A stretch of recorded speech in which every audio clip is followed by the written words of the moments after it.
जय गुरु जी। आज मैं आप सबको एक कहानी सुनाती हूँ। ये कहानी एक फिशरमैन की है। वो बहुत गरीब था और वो 3 दिन से भूखा था। तो वो जाता है एक मछली पकड़ने। उसको मछली हाथ लग जाती है। अब क्योंकि वो 3 दिन से भूखा है, वो फटाफट उस मछली को खाना चाहता है। इतने में एक शक्तिशाली बलवान व्यक्ति वहां आता है और वो बोलता है ये मछली तो मैं खाऊंगा। और उससे वो मछली छीन के ले जाता है। और वो बेचारा खड़ा रह जाता है क्योंकि वो बलिष्ठ है, वो शक्तिशाली है, उसने उससे मछली छीन ली। वो मछली छीन के आगे जाता है कि वाह मुझे तो मछली मिल गई, मैं खाऊंगा, एंजॉय करूंगा। बट वो मछली उसके हाथ से स्लिप हो जाती है और उसको यहाँ बाइट कर लेती है। जैसे ही वो मछली उसको बाइट करती है, उसको बहुत तकलीफ होती है, बहुत पेन होता है। तो फिर उसके बाद वो डॉक्टर के पास जाता है।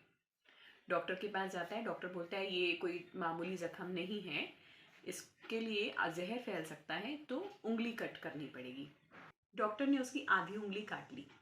फिर उसने कहा ठीक है। 3 दिन बाद वो फिर से गया डॉक्टर के पास कि अब देखने के लिए कि अब शायद घाव भर गया होगा। पर डॉक्टर ने कहा ये क्या, कुछ भी नहीं हील हुआ है, जहर अब यहाँ तक पहुंच गया है, तो उसको यहाँ तक काटना पड़ा। उसने कहा ठीक है। फिर 3 दिन बाद फिर वो डॉक्टर के पास दिखाना चाहता है कि हील हो गया होगा, अब सब कुछ ठीक हो गया होगा। पर डॉक्टर ने कहा नहीं, ये जहर तो यहाँ तक बढ़ गया है, अब इसको यहाँ तक काटना पड़ेगा। तो यहाँ तक काटना पड़ा।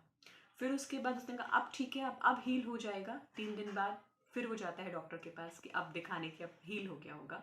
पर डॉक्टर ने कहा अरे ये क्या, ये तो यहाँ तक जहर फैल गया, अब तो ये पूरा हाथ ही काटना पड़ेगा।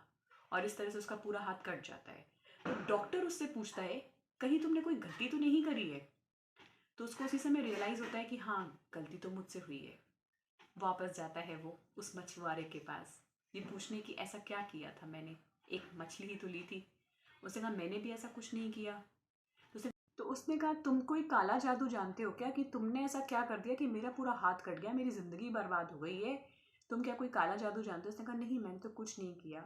बस मैंने एक अरदास करी थी कि हे भगवान, इसने मुझे अपनी ताकत दिखाई है, तुम इसे अपनी ताकत दिखा दो। सिर्फ एक अरदास। मुझे भी किसी ने अपना मास्टर माइंड दिखाया है। गुरु जी, आप उसको अपना मास्टर माइंड दिखा दीजिए। जय गुरु जी।